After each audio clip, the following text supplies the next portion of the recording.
రాజులకు రాజు ప్రభులకు ప్రభు అయిన యేసుక్రీస్తు నామమున మీకు శుభములు. ఈరోజు దేవుడు మనకు అనుగ్రహించిన వాగ్దానము ద్వితీయోపదేశ కాండము 31వ అధ్యాయము 6వ వచనము. భయపడకుడి, దిగులు పడకుడి, నీతో కూడా వచ్చువాడు నీ దేవుడైన యెహోవాయే. ఆయన నిన్ను విడువడు, నిన్ను ఎడబాయడు. వీళ్ళరా, ఈ వాగ్దానాన్ని మనం పరిశీలించినట్లయితే దేవుడు మనకు ధైర్యాన్ని అనుగ్రహిస్తున్నాడు. భయపడకుడి అని చెప్తున్నాడు. మనము ఏమాత్రము కూడా భయపడకుండా ఉండటానికి ఆయన మనతో కూడా వస్తున్నాడంట.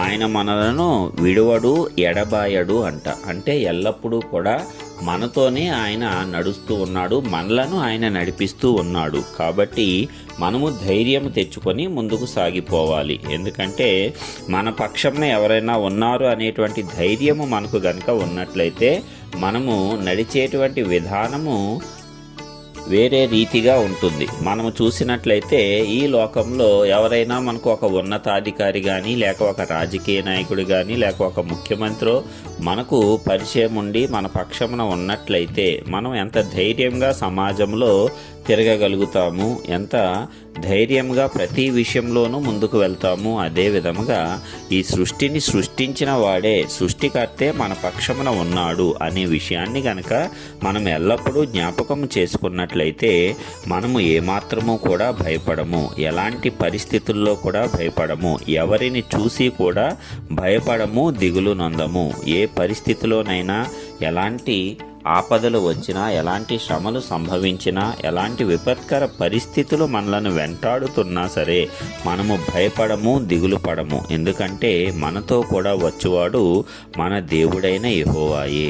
ఆయన మనలను విడువడు, మనలను ఎన్నడూ కూడా ఎడబాయడు. మనం అనుకుంటూ ఉంటాం, దేవుడు నన్ను విడిచిపెట్టేశాడు కాబట్టే నాకు ఈ పరిస్థితి వచ్చింది అని. అది ఎంత మాత్రమూ కాదు. నీవింకా ఆ పరిస్థితిలో కూడా నాశనం అయిపోకుండా, చనిపోకుండా ప్రాణాలతో సజీవముగా ఇంకా ముందుకు సాగుతున్నావు, నీ జీవితాన్ని సాగిస్తున్నావు అంటే అది దేవుడు నీకు తోడుగా ఉండటం వల్ల మాత్రమే సాధ్యమైందన్న విషయాన్ని జ్ఞాపకం ఉంచుకోవాలి. ఈ లోకంలో అనేకమైనటువంటి తెగుళ్ళు, అనేకమైనటువంటి అపాయములు వచ్చినప్పుడు అనేక మంది జనులు ప్రాణములు వదిలారు. అయితే నిన్ను నన్ను కూడా దేవుడు అద్భుత రీతిగా ఆ విపత్తు నుంచి, ఆ తెగులు నుంచి కాపాడాడు అన్న సంగతి మనం జ్ఞాపకం చేసుకోవాలి. ఎందుకంటే ఆయన మనకు తోడుగా ఉన్నాడు, ఆయన మన పక్షమున నిలిచాడు, ఆయన మనలను విడనాడలేదు, ఆయన మనలను ఎడబాయలేదు అన్న విషయాన్ని మనం జ్ఞాపకం చేసుకోవాలి. ఆయన మనతో కూడా వస్తున్నాడు. మనం నడిచే మార్గం అంతట్లో కూడా ఆయన మనతో కూడా వస్తున్నాడు. అందుకే మనం ధైర్యం తెచ్చుకోవాలి.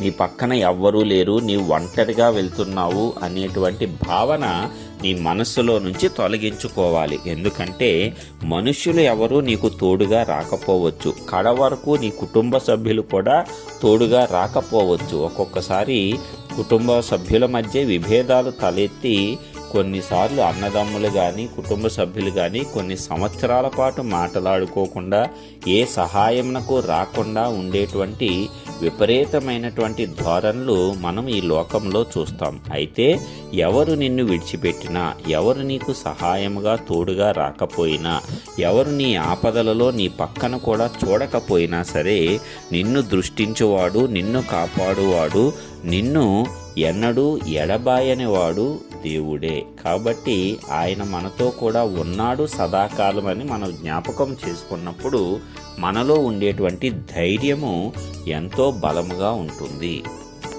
ఆ ధైర్యము, విశ్వాసము మనలను నడిపిస్తున్నాయి. కాబట్టి మనం ఎప్పుడూ కూడా అలాంటి ధైర్యము, అలాంటి విశ్వాసమును కలిగి ఉండాలి. దేవుడు మనతో కూడా ఉన్నాడు, ఎల్లప్పుడూ కూడా ఉన్నాడు, ప్రతి క్షణము కూడా ఉన్నాడు అనేటువంటి విషయాన్ని స్పష్టంగా మనం గనక గమనించుకోగలిగినట్లయితే, గుర్తుపట్టగలిగినట్లయితే ఏ విషయంలోనూ, ఏ పరిస్థితులకు, ఏ మనుషులకు కూడా మనము భయపడనవసరం లేదు. అంతటి గొప్ప దేవుడు మనకు ఉన్నాడు. ప్రతి విధమైన విపత్కర పరిస్థితి నుంచి కూడా ఆయన మనలను తప్పించగలడు, విడిపించటానికి సమర్థుడు. కాబట్టి ప్రియులారా, ఈరోజు ఎవరెవరు ఎలాంటి బాధల్లో ఉన్నా సరే, ఎలాంటి బంధకాలలో ఉన్నా సరే, ఎవరిని గూర్చి లేక పరిస్థితులను గూర్చా లేక మనుష్యులను గూర్చా మిక్కిలి భయపడుతూ ఉన్నారో దేవుడిస్తున్నటువంటి వాగ్దానము, భయపడకుడి, నీతో కూడా వచ్చువాడు నీ దేవుడైన యెహోవాయే, ఆయన నిన్ను విడువడు, నిన్ను ఎడబాయడు. ఆయన ఈ వాక్యం వింటున్న అందరితో కూడా ఆయన ప్రయాణం చేస్తున్నాడు. అందరినీ ఆయన సురక్షితంగా రక్షిస్తున్నాడు. అందరినీ ఆయన తన యొక్క రెక్కల నీడన కాపాడుతున్నాడు. ఏ ఒక్కరిని కూడా ఆయన విడిచిపెట్టడం లేదు, ఆయన ఎడబాయటం లేదు. కాబట్టి ధైర్యం తెచ్చుకొని ప్రార్థన చేసుకుందాం. మహాబలవంతుడు, మహాశక్తిమంతుడు, సర్వ సృష్టికర్త అయినటువంటి మా ప్రియ పరలోకపు తండ్రి, నీ ఘనమైన నామానికి వందనములు చెల్లించుకొంచున్నాము. ఇదిగో తండ్రి, ఈ దినమున నీవు ఇచ్చినటువంటి గొప్ప వాగ్దానమును బట్టి నీకే స్తోత్రములు. మమ్మల్ని ధైర్యపరుస్తున్న విధానమును బట్టి నీకే వందనములు. నీ వాక్యము మాకు ధైర్యాన్ని పుట్టిస్తుంది, మాకు విశ్వాసమును కలిగిస్తుంది. కాబట్టి ఈ వాక్యాన్ని వినుచున్న ప్రతి ఒక్క బిడ్డ జీవితంలో కూడా ఎలాంటి భయాలు ఉన్నాయో, వేటిని గూర్చిన భయాలు కలిగి ఉన్నాయో, అవి ఆర్థిక సమస్యల, అప్పు బాధల, లేక అనారోగ్య సమస్యల, అవమానమా, ఈ పని నేను చేయలేను అనేటువంటిదా, లేక ఈ జీవితం ఇక నేను కొనసాగించలేను అనేటువంటి తీవ్రమైనటువంటి నిరాశతో కూడిన భయములు కలిగి ఉన్నాయా, వాటన్నిటి నుంచి కూడా విడిపించువాడవు నీవే. కాబట్టి నీకు వందనములు చెల్లించుకొంచున్నాం. ఈరోజు ఈ వాక్యం వింటున్న ప్రతి ఒక్క బిడ్డ జీవితంలో ఉన్న భయాలన్నిటినీ తొలగించి వేయండి, అద్భుతాలు జరిగించండి, భయములు తొలగించటానికి కార్యాలు జరిపించండి. దాని ద్వారా వారి యొక్క విశ్వాసాన్ని పెంపొందించండి. అప్పుడు విశ్వాసంతో వారు ముందుకు సాగటానికి నీ యొక్క కృపను చూపించండి. ఎల్లప్పుడూ నీవు మాకు తోడుగా ఉన్నావని, నీవు మమ్మల్ని విడువక ఎడబాయక కాపాడేటువంటి దేవుడు అని ప్రతి ఒక్కరూ కూడా జ్ఞాపకం ఉంచుకునేటట్లు వారి హృదయములలో ఈ వాక్యమును నాటించండి.